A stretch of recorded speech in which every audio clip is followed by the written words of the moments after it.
Welcome है आपका 70th BPSC के इन्वायरमेंट सीरीज में। ठीक है, आज हम लोग करंट अफेयर्स के साथ साथ इन्वायरमेंट इकोलॉजी का वीडियो देखेंगे। ये लेक्चर 4 है हमारा इन्वायरमेंट इकोलॉजी का विथ करंट अफेयर्स। इसमें हम स्टैटिक भी बता रहे हैं, अगर हम मैंग्रोव्स के ऊपर पढ़ा रहे हैं तो मैंग्रोव क्या होता है वो भी बता रहे हैं। वेटलैंड के ऊपर क्वेश्चन है, मतलब न्यूज है तो वेटलैंड क्या है ये भी आपको बता रहे हैं। तो एंजॉय कीजिए, डेफिनेटली एग्जाम में ये आने वाला है। ठीक है, अब देखो इंडियन ओशन स्ट्रक्चर नेम, मतलब क्या किया गया ना, कुछ ओशन के जगह को ना इंडियन नेम को चेंज किया जाए। जैसे अशोक सीमोंट, ठीक है, चंद्रगुप्ता रीज और कलपात्रु रीज, तो ये एंशियंट नाम लेके कुछ जगहों का नाम चेंज किया गया। ठीक है, तो ये टर्म्स आपको एग्जाम में मिलेगा। और ये जो चेंज हुआ है ना वो Indian Ocean have been approve by IHO. IHO मतलब होता है इंटरनेशनल हाइड्रोग्राफिक ऑर्गेनाइजेशन, इसके बारे में थोड़ा सा देखेंगे। और यूनेस्को का आईओसी, आईओसी मतलब इंटरनेशनल ओशनोग्राफिक कमीशन, तो इन दोनों ने अप्रूव किया तभी इंडियन ओशंस की कुछ जगहों का नाम चेंज हुआ है। ठीक है, तो देखते हैं आईएचओ जो है ना हाइड्रोग्राफिक ऑर्गेनाइजेशन, वो इस्टेब्लिश हुआ था 1921 में। वो इंटरनेशनल बॉडी है, इंडिया उसका मेंबर है और ऑब्जर्वर स्टेटस है यूएन का। यूएन का परमानेंट स्टेटस भी होता है यूएन मतलब यूनाइटेड नेशन, लेकिन ये ऑब्जर्वर स्टेटस है। आईओसी देखते हैं इंटरनेशनल ओशियोनोग्राफिक कमीशन, डेफिनेटली ये सब पूछेगा। इस्टेब्लिश कब हुआ था? 1961 में इस्टेब्लिश हुआ था, मतलब आईएचओ पहले हुआ था। प्रमोट्स इंटरनेशनल कोऑपरेशन इन मैरीटाइम साइंस। मैरीटाइम साइंस मतलब हो गया कि जितने भी वाटर ओशनिक क्षेत्र है ना उसमें कैसे कोऑपरेशन हो उसके बारे में बात करता है। उसके बाद एक और चीज़ है जनरल बैथीमेट्रिक चार्ट जो है ना ऑफ द ओशन, GEBCO उसको बोलते हैं, is an IHO and IOC. IHO आपने पढ़ा है इंटरनेशनल हाइड्रोग्राफी ऑर्गेनाइजेशन, आईओसी क्या था? International Oceanographic Commission, UNESCO joint project to collect bathymetric data and map of the ocean. Generally ये दोनों मिलके क्या करेंगे? GEBCO के थ्रू मैप करेंगे ओशन का। ठीक है, इतना याद रख लिए, मोर देन सफिशिएंट है। अब अगर मान लो एग्जाम में पूछेगा व्हाट इज एटमॉस्फेरिक रिवर्स, ठीक है, तो अजीब लगेगा, रिवर तो धरती में होता है, एटमॉस्फेरिक रिवर क्या होता है? ये एक तरह का फ्लाइंग रिवर है, आर रिलेटिवली लॉन्ग नैरो मतलब पतला, लॉन्ग मतलब लंबा, region in the atmospheric that transport most of the water vapours outside the tropics. होता क्या ना, ट्रॉपिक्स क्या होता है? देखो अगर ये अगर आपका इक्वेटर है 0 डिग्री, उसके ऊपर 23.5 नॉर्थ और 23.5 साउथ, इस बीच के एरिया को, ग्लोब को हम लोग ट्रॉपिक्स बोलते हैं। ठीक है, इसलिए ट्रॉपिक ऑफ कैंसर होता है, ट्रॉपिक ऑफ कैप्रिकॉर्न होता है। ठीक है, इस एरिया को हम लोग ट्रॉपिक्स बोलते हैं। इसमें सबसे ज़्यादा आपको जो मॉइस्चर होता है ना, इस पर सबसे ज़्यादा सन पड़ता है। ऑब्वियसली बात, सन पड़ता है ना सबसे ज़्यादा, क्योंकि सबसे ज़्यादा कहाँ पे धूप पड़ता है? सबसे ज़्यादा धूप कहाँ पड़ता है?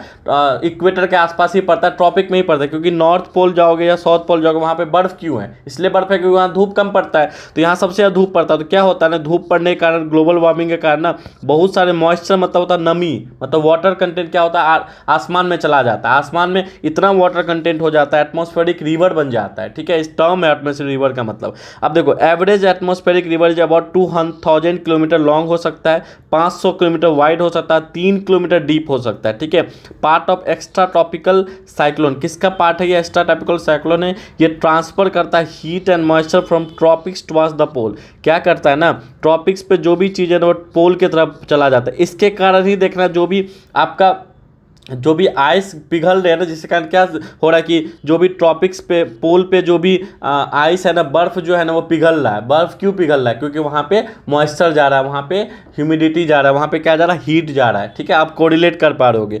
90% of the moisture from tropics to pole, 90% moisture transfer हो रहा है। ठीक है, नेक्स्ट देखो, नेक्स्ट है PCAPS मतलब polar coupled analysis prediction for services. ये क्या है? World meteorological organization has launch PCAPS project to improve weather forecasting in Arctic and Antarctic region. Arctic Antarctic region में वेदर फोरकास्ट करना बहुत मुश्किल है, उसके लिए क्या करा वर्ल्ड मेट्रोलॉजिकल ऑर्गेनाइजेशन? PCAPS जो एक प्रिडिक्शन सर्विस निकाला, जिससे आर्टिक रीजन और अंटार्कटिक रीजन में हम लोग वेदर फोरकास्ट, मतलब भविष्य में, मतलब वेदर मतलब क्या होता है कि कल क्या वेदर होगा, बारिश होगा कि क्या नहीं होगा, दैट इज कॉल्ड वेदर। उसको हम लोग फोरकास्ट कर सके, जैसे मोबाइल में जाके देखते हो ना कि कल बारिश हो रहा है कि नहीं।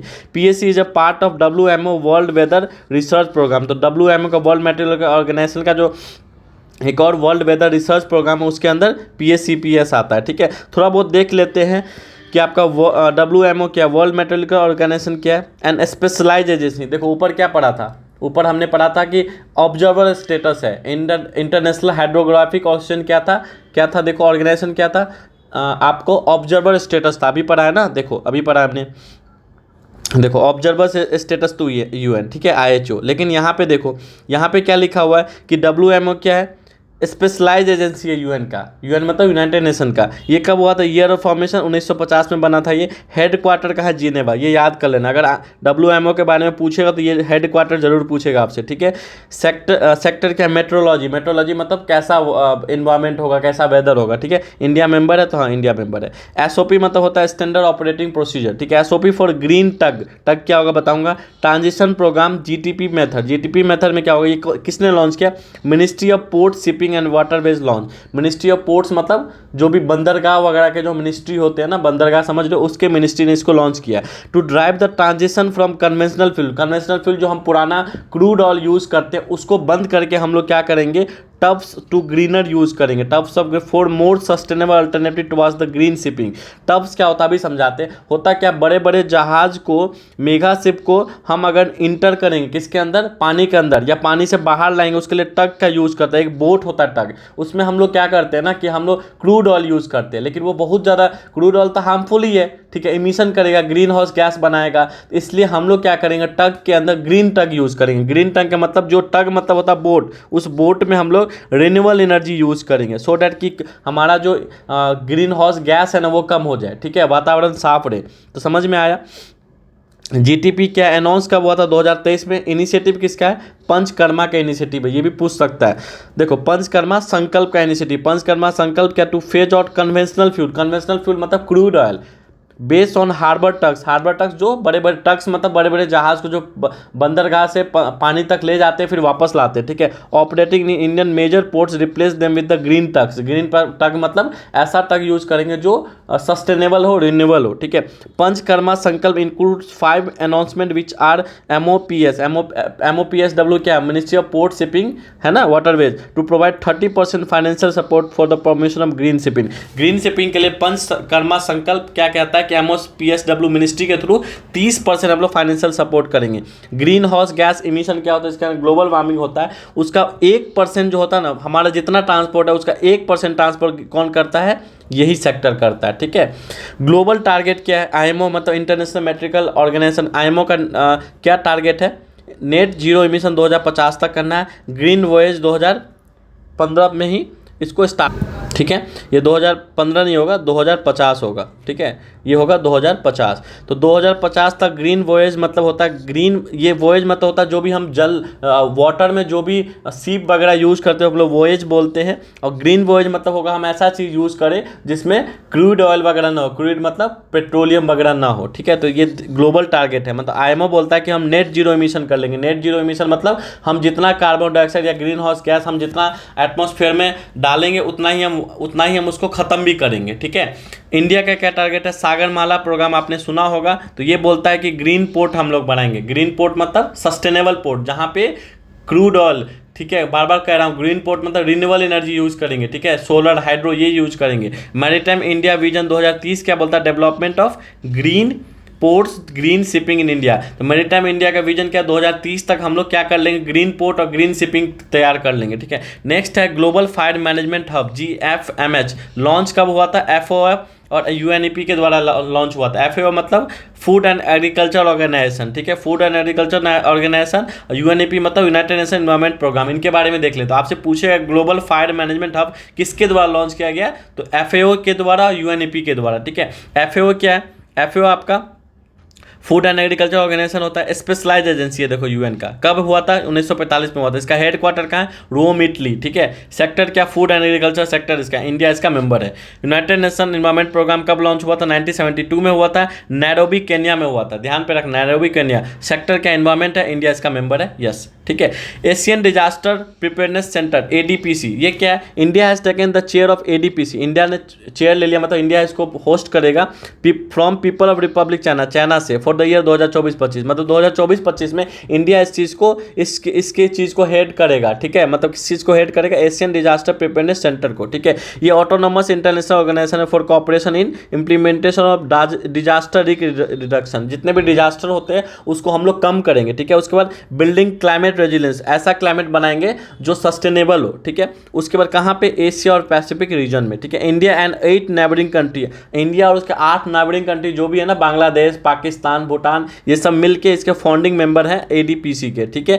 इस्टेब्लिश 1986 में इस्टेब्लिश हुआ था, रीजनल डिजास्टर प्रिपेयरनेस है, क्योंकि इंडिया के आसपास के लोग ही कंट्री इसमें प्रिपेयरनेस है, क्योंकि इंडिया है, चाइना है, जितने भी कंट्री है ऐसे। इसका सेंटर क्या है, बैंकॉक थाईलैंड में है। तो याद ये रखना कि इसका सेंटर बैंकॉक थाईलैंड में 2024-25 में इंडिया इसको क्या कर रहा है, चेयर पे बैठ रहा है, मतलब हेड कर रहा है, ठीक है। और इसके नाइबरिंग कंट्री ही इंडिया के, इसमें बाहर के कंट्री नहीं, एशिया मतलब एशिया के बाहर वाले कंट्री नहीं है, एशिया के और भी कंट्री नहीं, इंडिया के जो भी नाइबरिंग कंट्री मतलब होगा जो भी पड़ोसी देश है। नील कुरिंजी एक न्यूज में है, ये ऐसा फ्लावर है जो हर एक 12 साल पे निकलता है। ऐसा क्यों निकलता है कि ये जो फ्लावर है वो सिमेल पैरस है। सिमेल पैरस टर्म पूछ सकता है एग्जाम में, मतलब ये पूरे इंटायर लाइफ में एक ही बार सिंगल रिप्रोड्यूस होता है, उसके बाद मर जाता है, एक बार जन्म लेता है, एक बार फ्लावर निकलता है, फिर मर जाता है। इसका साइंटिफिक नाम क्या है, स्ट्रोबिलीथेनस एंड कुंथियाना, ठीक है। इसका आयोनियन स्टेटस क्या, वल्नरेबल है, ये भी ध्यान पे रखना। इसका लोकेशंस क्या है, 16 grassland of western Ghat, WG मतलब वेस्टर्न घाट, नीलगिरी हिल्स में भी पाया जाता है, पलानी हिल्स में भी पाया जाता है, इराविकुलम हिल्स में भी पाया जाता है। इराविकुलम नेशनल पार्क भी है, वो कहाँ पे है, केरला में भी है, ठीक है। ऑफ मुन्नार एंड सेब्रोपी हिल्स ऑफ ईस्टर्न घाट में भी पाया जाता है। ध्यान पे रखना, ये 12 साल में एक बार उगता है। इसका आयोसियन स्टेटस वल्नरेबल है, इसका साइंटिफिक नाम ये है। ये सिमिलोपेरस है, मतलब एक बार लाइफ में अपना फूल देता है फिर मर जाता है, ठीक है। अब देखो नीलगिरी का जो नाम पड़ा है ना, ब्लू माउंटेन पड़ा, वो आज derive from the colour this flower, इस फ्लावर के कलर के कारण, क्योंकि ये क्या होता है, नीला कलर का होता है, ठीक है। उसके बाद है कॉर्पेगिया सिवरायानाना, ठीक है। ये एक तरह का, इसका जीनस क्या है, ठीक है, इसका जीनस है सेरोपेगिया, ठीक है। जीनस इसका मतलब किस जीन से ताल्लुक रखता है। इसका डिस्कवर कहाँ पे हुआ, विशालगढ़ एरिया ऑफ कोल्हापुर महाराष्ट्र के आसपास है। ये नाम ऐसा क्यों पड़ा, देखो इसमें इस नाम में देखोगे ना तो इसमें इस नाम में देखोगे ना शिवाजी का नाम दिख रहा है, ठीक है। क्यों, क्योंकि इसका नाम जो पड़ा ना छत्रपति शिवाजी महाराज के ऊपर पड़ा है, ठीक है। ये एंडेमिक टू इंडिया मतलब एंडेमिक का मतलब सिर्फ इंडिया में ही मिलता है ये। इसका थ्रेट क्या है, थ्रेट मतलब किसके, इसको डर किस चीज़ का है, तो इसका हैबिटेट लॉस हो रहा है, खत्म हो रहा है ये, ठीक है। अब देखो मिथेनोट्रॉप्स क्या है, एक मिथेन ईटिंग कुकुम्बर्स है। देखो अगर हम लोग वेटलैंड देखोगे ना, तो वेटलैंड क्या होता है, लैंड दैट इज वेट मतलब भींगा हो, वेटलैंड हो गया। चाहे हम लोग राइस मतलब एग्रीकल्चर में राइस जो करते हैं ना, राइस का कल्टीवेशन वगैरह जो करते हैं ना, इसमें क्या होता है, बहुत ज़्यादा मीथेन निकलता है। और मीथेन हमारा क्या, ग्रीन हाउस गैस है। ध्यान पे रखना, मीथेन जिसका फॉर्मूला CH4 होता है, उसका वो एक ग्रीन हाउस गैस है, ठीक है, बहुत हार्मफुल होता है, जिसके कारण ग्लोबल वार्मिंग हो रहा है। तो एक हम लोग को ऐसा बैक्टीरिया मिला है जो इस मीथेन को खा जाता है, यूटिलाइज कर लेता है, दैट इज कॉल्ड मिथेनोट्रॉप्स। तो पूछ सकता है व्हाट इज मिथेनोट्रॉप्स, तो methanotrophs is a bacteria which eats the methane, ठीक है, ऐसे याद रख सकते हो, ठीक है। ये इसका हैबिटेट कहाँ है, कहाँ मिलता है, तो वेटलैंड। हैबिटेट मतलब कहाँ रह रहा है, जहाँ तुम रह रहे हो, दैट इज कॉल्ड हैबिटेट, ठीक है। हैबिटेट राइस फील्ड में मिलता है, बताया, पॉन्ड्स में मिलता है, पोखर में मिलता है, और वाटर बॉडीज में मिलता है, ठीक है। एक और टर्म्स है बायोफिल्टरिंग मतलब होगा oxidize methane produce in anaerobic environment, natural methane mitigation agent, ठीक है।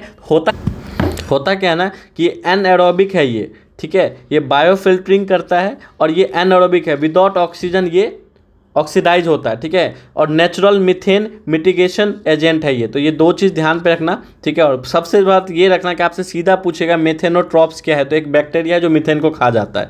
नेक्स्ट न्यूज है अपना, the state of the world mangroves report 2024। तो वर्ल्ड मैंग्रोव्स रिपोर्ट आया। सबसे पहले बात देखते हैं मैंग्रोव्स क्या होता है।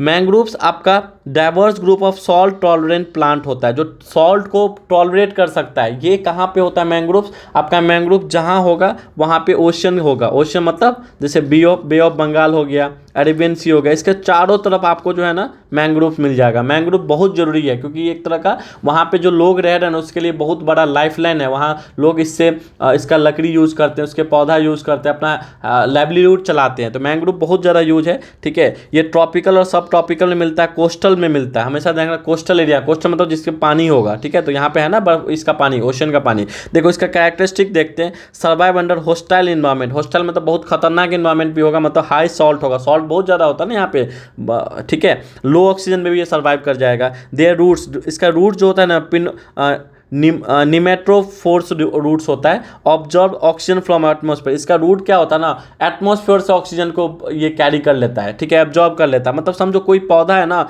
उसका जड़ जो है ना आसमान से ऑक्सीजन को कैप्चर कर लेता है, बहुत बड़ी बात है, ठीक है।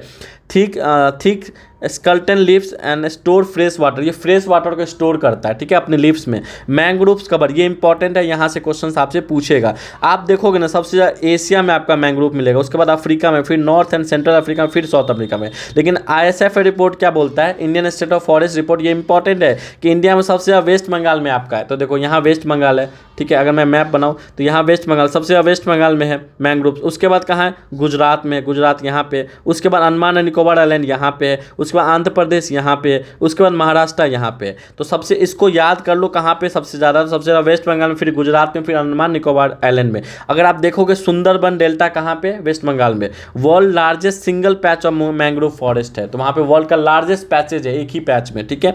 अब देखो कुछ कंजर्वेशन मेजर लिया गया है, तो देखो inclusion of mangroves in biosphere reserve and UNESCO global geo park. तो क्या किया गया ना, मैंग्रोव्स को बायोलॉजिकल रिजर्व्स में, मतलब बायोलॉजिकल बायोस्फीयर रिजर्व पार्क जो होता है ना उसके अंदर इसको ऐड कर लिया गया है, और यूनेस्को के ग्लोबल जियो पार्क्स में ऐड कर लिया गया है। इंपॉर्टेंट है, याद रखना, ठीक है। Mangrove for the future initiative किसका, IUCN UNDP का है। डायरेक्ट पूछेगा, डेफिनेटली पूछेगा कि mangrove for the future initiative किसके द्वारा लिया गया, IUCN और UNDP, ठीक है। उसके बाद mangrove alliance for climate change किसका, UNFCCC का, COP27 में लिया गया। COP26, 27, 28, 29 कहाँ हुआ, मैंने डिटेल में बताया करंट अफेयर्स में, ठीक है। तो mangrove for alliance climate UNFCCC COP27 में इसको अडॉप्ट किया गया। इंडिया में क्या, इंडिया में सबसे ज़्यादा इंपॉर्टेंट क्या, मिस्ट्री प्रोग्राम बजट के 2023-24 में लाया गया था। ये मैंग्रोव से रिलेटेड है। मिस्ट्री का फुल फॉर्म क्या है, mangrove initiative for shoreland habitat tangible income, ठीक है, ये याद रखना।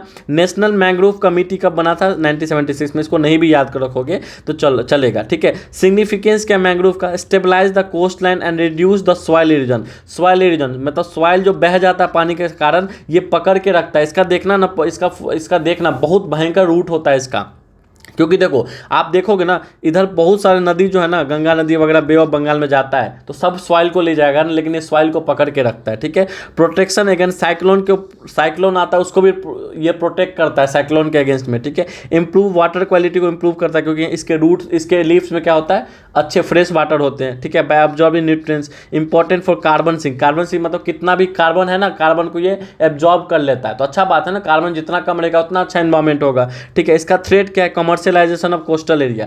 कमर्शियलाइज किया जा रहा है कोस्टल एरिया में, बड़े बड़े होटल खोले जा रहे हैं, इसके कारण इसका ये थ्रेट है। थ्रेट मतलब इससे इसको डर है, ठीक है। इमरजेंस ऑफ श्रिम्प फार्मिंग किया जा रहा है। श्रिम्प मतलब फिश होता है, उसका फार्मिंग किया जा रहा है, ये भी गलत है। टेम्परेचर फ्लक्चुएशन हो रहा है। मैंग्रोव्स आज सर्वाइव फ्रीजिंग टेम्परेचर, इसको एक सर्टेन टेम्परेचर चाहिए, 20 डिग्री से 27 डिग्री का टेम्परेचर चाहिए, लेकिन टेम्परेचर वेरिएशन हो रहा है, इसलिए मैंग्रोव मर रहा था। अब रिपोर्ट क्या करता है उसके बारे में देखते हैं। मैंग्रोव तो समझ लिए। Report was release on the mangrove day. कब होता है वर्ल्ड मैंग्रोव डे, 26 जुलाई को मनाया जाता है।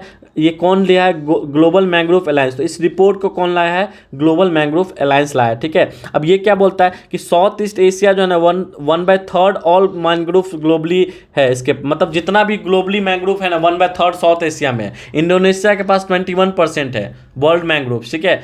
उसके बाद वेस्ट है, उसके बाद सेंट्रल अफ्रीका है, ठीक है। उसके बाद देखो मैंग्रोव्स क्यों लॉस हो रहा है, क्लाइमेट चेंज के कारण लॉस हो रहा है। इंडस्ट्रियल श्रिम्प एक्वाकल्चर अभी बताएं, इसके कारण हो रहा है। बाकी चीज़ आपको हम बता ही दिए। इसका IUCN स्टेटस क्या है, थ्रेटेंड है। मैंग्रोव का IUCN स्टेटस क्या है, थ्रेटेंड है। याद रख लेना मैंग्रोव का IUCN स्टेटस क्या है। IUCN पिछले बार भी क्वेश्चन में पूछा है, तो थ्रेटेंड है, ठीक है।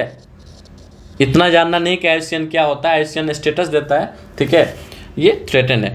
नेक्स्ट है आपका 3 major wetland added to Ramsar site.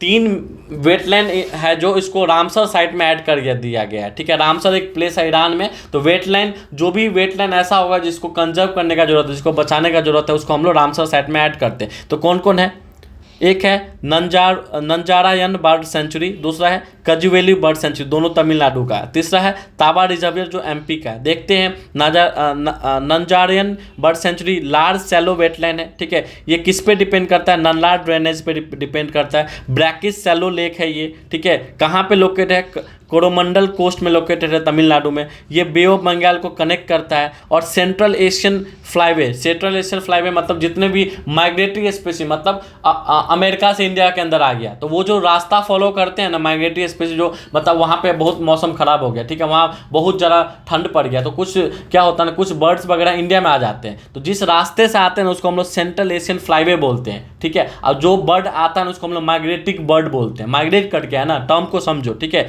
यहाँ पे कौन सा स्पीसीज पाया जाता है? एफ्सीनिया स्पीसीज पाया जाता है, ठीक है। समझ में आया? नेक्स्ट देखो, ताबा रिजर्वियर जो है ना located inside of Satpura tiger reserve. Satpura tiger reserve जो है ना उसके अंदर ये है, ठीक है, ताबा रिजर्वियर। इसको भी वेटलैंड में ऐड किया गया और border of Satpura national park का बोरी वाइल्ड लाइफ सेंचुरी के बॉर्डर पे है ये, ठीक है। ताबा रिवर के बारे में थोड़ा पढ़ लेते हैं। Left bank tributary of Narmada है। नर्मदा कहाँ ओरिजिनेट होता है? तो महादेव हिल्स में ओरिजिनेट होता है। महादेव हिल्स किसका पार्ट है? सतपुरा किसका पार्ट है? सोचो किसका है? विंध्या का है कि सतपुरा का है? सोचो किस, ठीक है। देखो नहीं समझ में आया? देखो जो महादेव हिल है ना नर्मदा, देखो समझो इस बात को, ये आपका विंध्या रेंज है, ये आपका सतपुरा रेंज है, बीच में आपका नर्मदा फ्लो करता है। ध्यान रखना, विंध्या और सतपुरा के बीच में नर्मदा फॉलो करता है। ज्योग्राफी का पार्ट है फिर भी बता रहा हूँ। और नर्मदा जहाँ से ओरिजिनेट होता है बहुत इंपॉर्टेंट है, वो महादेव हिल्स से ओरिजिनेट होता है, मतलब वहाँ से पानी स्टार्ट होता है। और महादेव हिल्स किसका पार्ट है? सतपुरा का पार्ट है, ठीक है, ध्यान पे रखना। ताबा रिवर किसका लेफ्ट बैंक ट्रिब्यूटरी है? नर्मदा का। तो एक नर्मदा का आपका ट्रिब्यूटरी भी पता चल गया है। रिवर्स मालिनी, सोनभद्र और नगदवारी मेजर ट्रिब्यूटरी रिजर्वियर है इस ताबा रिजर्व का, ठीक है। इतना याद कर लिए, बहुत इंपॉर्टेंट है, बहुत मोर देन समझे। वेटलैंड समझते हैं। वेटलैंड क्या होता है? Area of land that is saturated with water. Water पानी मतलब दलदल जमीन देखे होगे ना, जब बारिश हो जाता है चिकनी मिट्टी दलदल हो जाता है, that is called wetland. Total Ramsar site कितना इंडिया में? 85 है। सबसे ज़्यादा कहाँ है? तमिलनाडु में। इतना याद कर लिया यार, कुछ मतलब एग्जाम में बनेगा, दौड़ेगा एग्जाम में। State action plan on climate change. देखो सबसे पहला वजह समझो, national action plan on climate change बनाया गया था। उसी के लाइन पे हर एक स्टेट में अलग तरीके का क्लाइमेट चेंज है ना, तो स्टेट के हिसाब से क्लाइमेट चेंज जो है ना बनाया गया, एक संगठन बनाया गया SAPCC, ठीक है। ये कब अडॉप्ट हुआ? 2019 में अडॉप्ट हुआ। एड्रेस क्या करता है? State specific issue related to climate change. State हर एक, अब बिहार का क्लाइमेट चेंज का रीजन कुछ और हो सकता है, गुजरात का कुछ और हो सकता है, इसलिए ऐसा बनाया गया। तो हर एक कितने स्टेट ने इसको प्रिपेयर कर लिया? 34 स्टेट ने प्रिपेयर कर लिया, ठीक है। और national action plan for climate change है वो 2008 में आया था और SAPCC 2019 में आया, ठीक है। 8 नेशनल मिशन इसके अंदर है, national action plan for climate change के अंदर। कुछ एग्जाम्पल देखते हैं। स्वनिधि इनिशिएटिव झारखंड का है, ये किसका एग्जाम्पल है? स्टेट एक्शन प्लान का एग्जाम्पल है। कार्बन न्यूट्रल मिनांगरी प्रोजेक्ट कहाँ का? केरला का, डायरेक्ट एग्जाम में पूछेगा। मैंग्रोव सेल किसका एग्जांपल है? महाराष्ट्र का। तो ये कुछ स्टेट ने इनिशिएटिव लिया है आपको क्लाइमेट चेंज को रोकने के लिए एज पर द SAPCC, तो आपको याद रखना है, ठीक है। लास्ट है आज का gross environment product index GEPI। तो सबसे पहले पूछेगा कौन लॉन्च किया? तो उत्तराखंड पहला स्टेट है इसने लॉन्च किया है। ये नोबल मेथड है कि इवेल्युएट किया जाए कि जो हमारा इन्वायरमेंट जो खराब हो रहा है ना उसमें ह्यूमन का कितना इंटरवेंशन है, मतलब हम लोग कितने इसके कारण है कि इन्वायरमेंट खराब हो रहा है। तो आपसे पूछ सकता है ये किससे रिलेटेड है? तो एंथ्रोपोजेनिक रीजन से रिलेटेड है। मतलब एंथ्रोपोजेनिक मतलब जो हम लोग कारण है ना, हम लोग कहीं भी कुछ भी कूड़ा फेंक देते हैं, प्लास्टिक फेंक देते हैं। तो ग्रॉस एनवायरमेंट प्रोडक्ट इंडेक्स ये बताएगा कि क्या इन्वायरमेंट ह्यूमन के कारण कितना डिग्रेड हो रहा है, खराब हो रहा है। तो उत्तराखंड पहला स्टेट है जिसने इसको लॉन्च किया है, ठीक है। 4 पिलर है GEPI का, एयर है, सॉइल है, ट्री है, वाटर है, ठीक है। तो इतना याद कर लो, डेफिनेटली नोट्स बना लो। मैं तो नोट्स दे ही देता हूँ टेलीग्राम पे, लेकिन आई होप कि आप अगर हैंड रिटन नोट्स बनाओगे ना तो मोर देन सफिशिएंट होगा। देखो ना ऐसा टर्म्स है ना, अगर एग्जाम में पूछ देना नीला कुरंजनी तो आपको पता ही नहीं चलेगा ये है क्या, ठीक है। उसके बाद अगर एग्जाम में पूछ दिया आपसे कि ऊपर जो हमने पढ़े थे टग क्या होता है, टग आपको पता ही नहीं चलेगा एग्जाम में क्या होता है, ठीक है। तो एटमॉस्फेरिक रिवर्स क्या होता है एग्जाम में पता ही नहीं चलेगा, तो इसलिए इसको पढ़ो, ठीक है। मैं कोशिश कर रहा हूँ, हार्ड वर्क कर रहा हूँ आपके लिए, सो दैट कि एग्जाम से पहले आपको हर वो चीज़ मिल जाए, ठीक है। Thank you everyone.